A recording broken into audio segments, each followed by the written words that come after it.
High ব্রাইডি। High. আচ্ছা, ও আমায় আজকে ডেটের জন্য বুক করেছিল অনেকদিন আগে। তো বলো কিরকম মেকআপ লুক চাই? আমার একটু গ্লসি মেকআপ চাই, আর আইটা একটু হাইলাইট বোল্ড চাই, মানে একটু হ্যাঁ বোল্ড চাই। আচ্ছা ঠিক আছে, তো দেখি তোমার তোমার পছন্দসই করতে পারি কিনা। ঠিক আছে।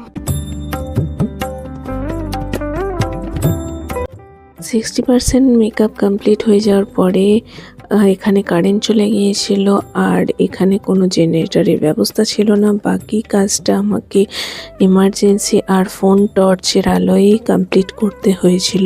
তো এই ছিল পুরো লুকটা। পুরো মেকআপ কমপ্লিট হয়ে যাওয়ার পরে কারেন্ট আসে, তারপরে আমি ভিডিও ক্লিপগুলো নিয়েছিলাম।